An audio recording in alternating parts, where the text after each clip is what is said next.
नमस्कार साथियों, स्वागत है आप सभी दोस्तों का आपके अपने चैनल पर। दोस्तों, आज की जो हमारी वीडियो है, इस वीडियो में हम पे कमीशन के जो फिटमेंट फैक्टर है, जो एफएफ है, जो आपकी बेसिक पे को निर्धारित करेगा कि आपकी मिनिमम बेसिक पे कितनी हो जाएगी। और किसी भी पे कमीशन में इस पे किसी भी को छोड़ दीजिए, इस पे कमीशन के लिए जो सबसे जरूरी है वो है फिटमेंट फैक्टर।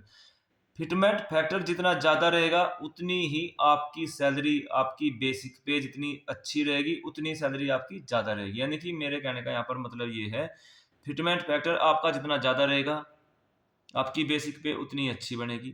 बनेगी, उसके ऊपर जो आपको अलाउंस मिलने वाले हैं वो अलाउंस अच्छे बनेंगे।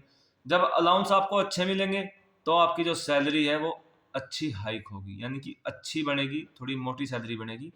यानी कि जो सबसे ज़रूरी है वो है फिटमेंट फैक्टर। अब हम बात करते हैं सबसे पहले पे लेवल 2 और पे लेवल।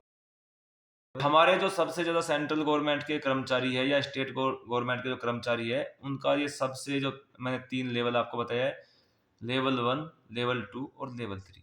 यानी कि सबसे ज़्यादा जो कर्मचारी है इन्हीं 3 लेवल पर जॉब करने वाले हैं।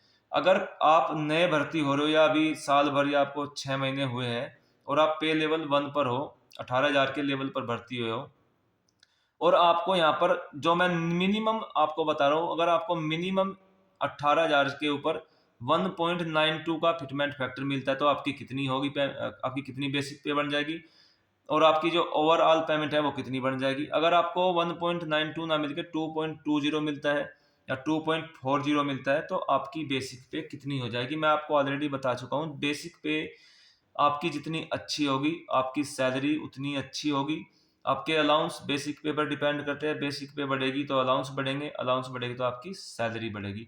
अगर आप 18,000 की सैलरी पे अभी भर्ती हुए हैं या भर्ती होते हैं तो आपको अगर 1.92 का फिटमेंट फैक्टर मिलता है तो आपकी जो बेसिक पे है वो 34,560 रुपये हो जाएगी। अगर आपको 2.20 का मिलता है तो आपकी जो बेसिक पे है वो 39,600 रुपये हो जाएगी। अगर आपको 2.4 का मिलता है तो आपकी 43,200 रुपये हो जाएगी। अब हम बात करते हैं लेवल 2 के बारे में। अगर आप 19,900 पर भर्ती होते हो, अगर आपको जो ये मैं फैक्टर बता रहा हूँ, मिनिमम बता रहा हूँ, इससे नीचे नहीं मिलेगा, इसके आसपास ही आपको मिलेगा। जो 3.83 की डिमांड चल रही है, उतना बड़ा फिटमेंट फैक्टर गवर्नमेंट नहीं देगी, क्योंकि गवर्नमेंट के ऊपर भी बहुत सारे लोड पड़ते हैं। उनको भी वही पैसा इकट्ठा करना है, फिर पैसा कर्मचारियों में बांटना है, यानी देश भी चलाना है उनको। इतना बड़ा हम डिमांड रख रहे, डिमांड अगर बड़ी रखेंगे तभी कुछ छोटा मिल सकता है। अगर हम छोटी डिमांड रखेंगे तो और छोटा मिलेगा। यानी कि डिमांड तो रखनी ही होगी, जितनी हाई डिमांड होगी तभी आपको सही एवरेज जो आप सोच रहे हैं, जो जहाँ तक आप समझ के चलते हैं, आपको उसी हिसाब से आपका फैक्टर मिल सकता है। यानी कि अगर आप 19,900 की 900 पर भर्ती हुए तो और हम 1.92 का फैक्टर लगाए तो आपकी 38,200 रुपये सैलरी बनेगी बेसिक पे। इस पर अलाउंस अलग है। अगर आपको 2.2 का फैक्टर मिलता है 2.20 तो 41,780 रुपये आपकी बेसिक पे बनेगी।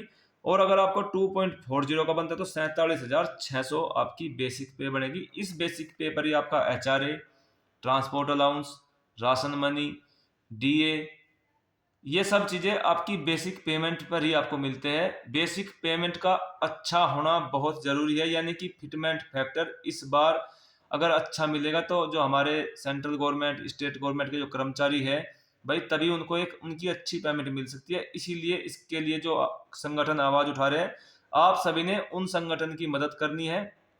अब हम बात करते हैं 21,700 अगर आपकी बेसिक पे है और आपको 1.92 का फिटमेंट फैक्टर मिलता है पे लेवल 3 पर, तो आपकी पेमेंट कितनी बन जाएगी।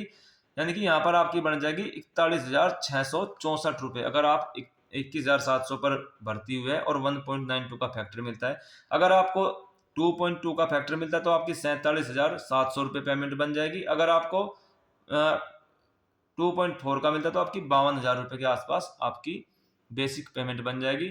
मैं ऑलरेडी बता चुका हूँ, फिटमेंट फैक्टर जितना अच्छा मिलेगा बेसिक पे उतनी अच्छी मिलेगी, बेसिक पे जितनी अच्छी होगी सैलरी आपकी उतनी अच्छी होगी। अब हम कल बात करेंगे जो हमारे ईएसएम कैंडिडेट है, जो आप ऑलरेडी भर्ती रिटायरमेंट हो चुके हैं या जो अभी रिटायरमेंट होने वाले हैं, जो हमारे एलएमसी पर्सन है, उनकी रिटायरमेंट के बाद जो पे कमीशन लग जाएगा, इसके बाद सैलरी जो उनकी पेंशन बन रही है, पेंशन में कितना इजाफा होगा, इसके बारे में मैं एक अपनी कल वीडियो लेके आऊँगा। देखिए जैसा कि आप सब जानते हैं बेसिक पे आपको डीए मिलता है, एक उसको सिर्फ ये दो ही भत्ते मिलते हैं, यानी कि आपकी बेसिक पे जितनी, जब आपने जॉब करे थे आपकी बेसिक पे जितनी अच्छी थी, जब आप रिटायरमेंट हुए उसके बाद आपकी बेसिक पे के ऊपर डीए मिलता है। तो कितनी आपकी पेमेंट में इजाफा होगा, अब हम कल इसके बारे में बात करेंगे। अगर आपको मेरे द्वारा दी गई जानकारी अच्छी लगे तो भाई वीडियो को लाइक कीजिएगा, शेयर कीजिएगा। चलिए दोस्तों, फिर मिलते हैं अगली वीडियो में। जय हिंद, जय भारत।